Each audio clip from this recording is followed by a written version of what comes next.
ऐसा समझिए, प्यार से कहना। निरंकार जी।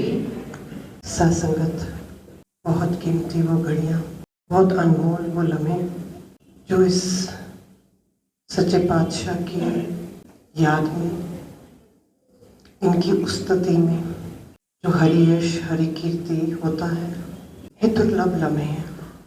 इन लम्हों को सत्संगत सिर्फ सत्संग तक ना मौजूद रखें। ये सत्संग तक मौजूद है। हम सब दुनियावी जीव हैं। उसके बाद अपनी दिनचर्या में हम व्यस्त हो जाते हैं। फिर हमें भूल जाता है कि हम सत्संग में हमने क्या सुना, क्या पाया, और हम अपनी दिनचर्या में खोके क्या खो रहे हैं। जब आश्रय सच्चे पातशाह का साथ हो तो सत्संगत फिर वो एहसास आता है कि मेरे नाल नाल मेरे नाल वस्ता। अब हम सब ध्यान से सत्संगत अपने अंदर ही सेल्फ एनालिसिस करके देखें कि हम सबके साथ क्या रहता है। बहुत घटनाएं जीवन में ऐसी आती हैं जब अपने आप को झंझोड़ के बताना पड़ता है कि ये मेरे साथ है। कई बार मेरी वाणी इतनी कठोर हो जाती है कि मैं भूल जाती हूँ कि ये मेरे साथ है। कई बार मुझे लगता है दुनिया में तो कोई और सहारा है ही नहीं। सत्संग में मैं ये गा के चली जाती हूँ, तेरा एक आसरा होवे सहारे ही सहारे। मैं क्या मनन कर रही हूँ? जो मैं बोलती हूँ ये सच्चे पातशाह चाह रहे हैं। आज ये स्क्रीन लगी हुई देख रहे हैं, बार बार वो विचारे दोहराना चाहते हैं। सत्संगत I happen to go to a doctor day before. बहुत उत्तम पात्र अपना खुला रखना है, जो भी शिक्षा देंगे। सत्संगत उसने कहा, एक फोन आया, किसी ने कहा कि डॉक्टर साहब से आज अपॉइंटमेंट चाहिए। आगे से वो कहते हैं डॉक्टर फ्री नहीं बैठा।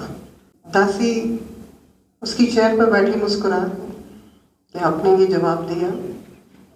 कहते हैं वाकया ही दुनिया में हर चीज के लिए टाइम है। रीलें देखने बैठेंगे तो 2-2 घंटे रीलें ही देखते रहेंगे। प्रैक्टिकलिटी, जो माता जी कहते हैं, प्रैक्टिकलिटी स्पिरिचुअलिटी, प्रैक्टिकल स्पिरिचुअलिटी।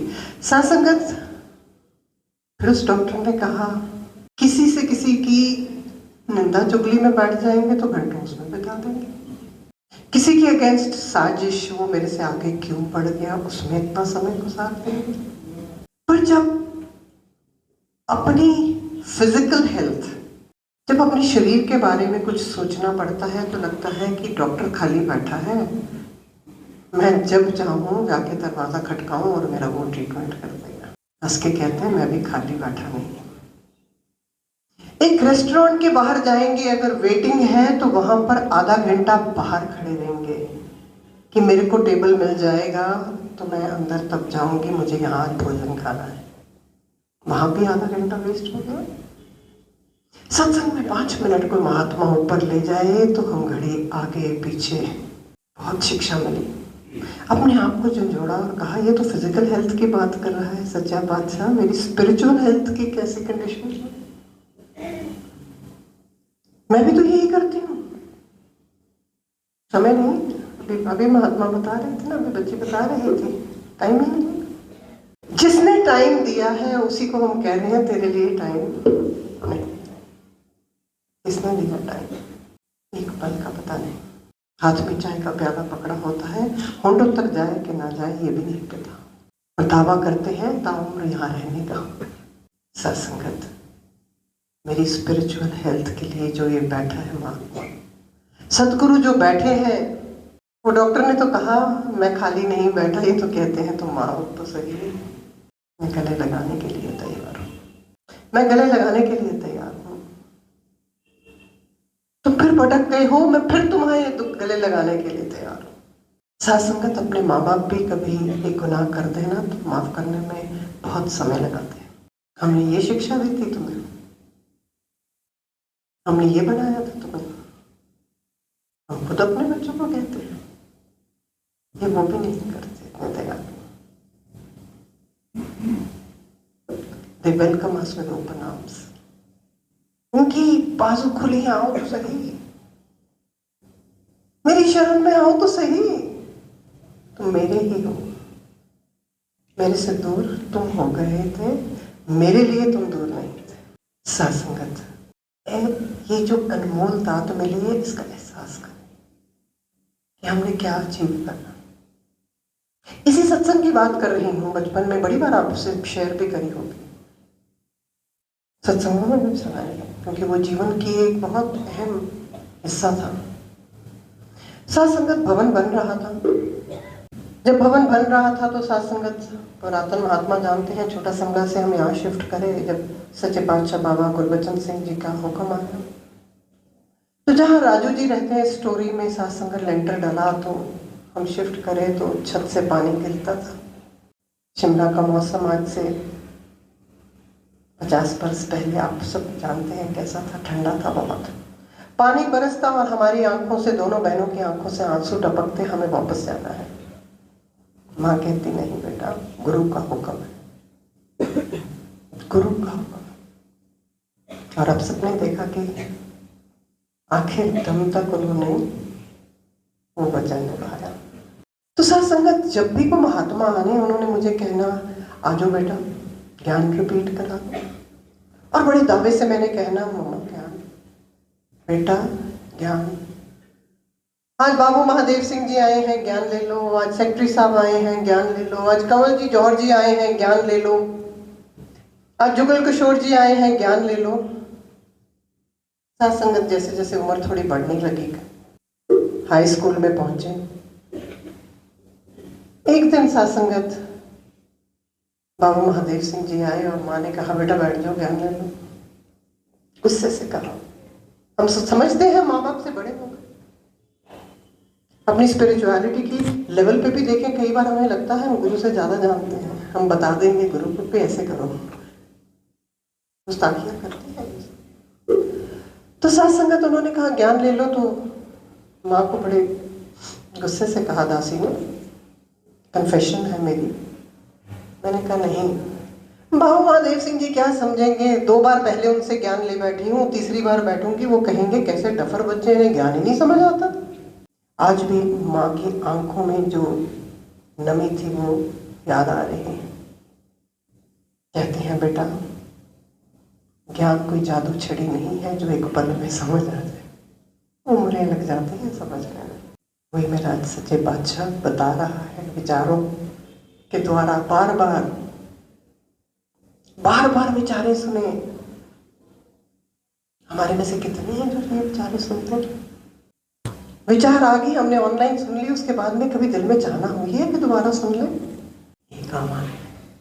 आज शुक्राना कर रही हूँ माँ को, निरंकार रूप में भी नमन करती हूँ कि आपने शिक्षा दी और ये बार बार ज्ञान दोहरा दिया, तो शायद ज्ञान की पहली सीढ़ी पे ही पहुंच पाई हूँ। सतगुरु माता जी तो ये कहते हैं, अभी हाल ही में हमने उनसे सुना,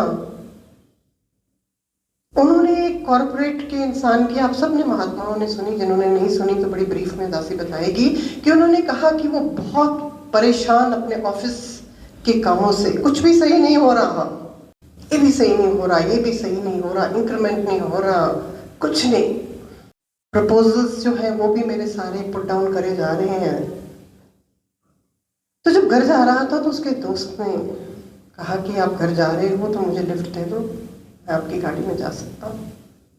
डरते डरते पूछा, क्योंकि सारा दिन गुस्सा था मन में। अब उसने सत्संगत कहा कि हाँ आइए, बैठिए मेरी गाड़ी में। बैठ के उसकी गाड़ी में, सारी गाड़ी में खामोश, वो डरता बोले भी नहीं कि गुस्से में था, कहीं ऐसी कोई बात ना कह दे। उसके बाद कहते हैं, जैसे ही वो अपने घर पे पहुंचा, उसके घर के बाहर एक पेड़ था, उसने वो पेड़ पे थैला टांगा और अंदर गया तो he was a different person, वो इंसान ही अलग था। बच्चों के साथ हंस रहा है, खेल रहा है, बहुत अच्छी अच्छी बातें कर रहा है, बीवी से बड़े प्यार से बात कर रहा है। बहुत परेशान हो गया। उसने अगले दिन कहता, मैं आज आपके साथ रात गुजार सकता हूँ। उसका एक एक कर्म दिखता जाए तो बहुत हल्का फुल्का, बहुत अच्छे से समय गुजार रहा है।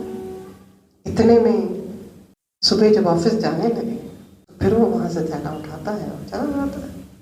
मित्र ने पूछ लिया ऐसा क्यों? कहता मेरी जितनी जिंदगी की परेशानियां हैं मैं वहां टांग देता हूँ, फिर कहता हूँ सुबह देखूंगा, सुबह तक बहुत कम हो जाती है। सतगुरु माँ ने बताया ये रहम के दाता है, रहम मांगे इनसे। कहते हैं ये प्रॉब्लम्स उसने तो पेड़ पे डाली थी, तुम रंगार में डाल के तो देखो कितने हल्के फील करोगे। पर हम में से कितने हैं जो कहते हैं रंगार अब सौंप दिया ऐसे जीवन का सब भार तुम्हारे हाथों में है, जीत तुम्हारे हाथों में और हार तुम्हारे हाथों।